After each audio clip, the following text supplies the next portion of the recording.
اور دوسری طرف ان کا حال یہ ہے کہ ان کو ہم بخاری اور مسلم سے جب نماز کا طریقہ بتاتے ہیں تو یہ کہتے ہیں یہ تو رفع الیدین کے ساتھ طریقہ لکھا ہوا ہے، تو ابھی تم نے رفع الیدین شروع کیا، ان قریب تم قادیانی ہو جاؤ گے۔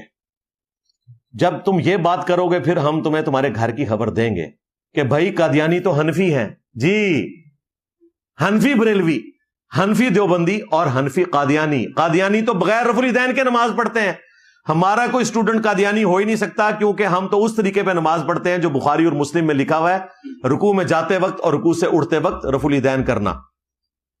اور تمہارے لیے اس سے بڑھ کر تمہارے عبد القادر جیلانی نے غنیت الطالبین میں بھی نماز کا طریقہ رفع الیدین کے ساتھ لکھا ہوا ہے، اور اس سے بھی بڑھ کر ان سے پہلے ان سے بڑے بزرگ امام محمد غزالی نے کیمیائے سعادت میں نماز کا طریقہ رفع الیدین کے ساتھ لکھا ہوا ہے۔ اب جب رفع الیدین کی باری آتی ہے تو پھر انہیں اپنے بابے یاد نہیں آتے۔ کہو نا عبد القادر جیلانی کو بھی، امام غزالی کو بھی، کہ یہ مکھیاں مارنا ہے رفع الیدین کرنا، یہ بغلوں میں بت رکھ کے آتے تھے، یہ منسوخ ہو چکا ہے۔ یہ ساری باتیں عبد القادر جیلانی کو بھی بتاؤ۔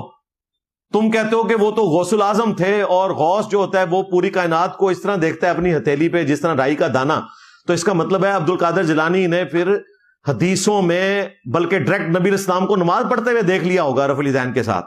لو سامو تسی فکر کرو اپنی۔ تماشا لگایا ہوا انہوں نے، تو چونکہ انہوں نے تماشا لگایا، پچھلے آلموسٹ انہوں نے 1200 سال سے امت کو ٹرک کی بتی کے پیچھے لگایا، سوائے چند ایک اہل حق کے جو ہر زمانے میں رہے۔ کہتے ہیں پہلے انجینئر کدھر تھے؟ انجینئر تھے بھائی، یوٹیوب حفظہ اللہ نہیں تھا، ہاں، فیس بک دامت برکاتم عالیہ نہیں تھا، ہاں، واٹس ایپ جو ہے مدہ ذلہ نہیں تھا، ورنہ تو بابے پہلے ٹھپے گئے ہوندے، میں نبی سا ہے ہی کوئی نہیں، تیرے بابے تے شے ہی کوئی نہیں، یہ سارے اٹھ جانے سن۔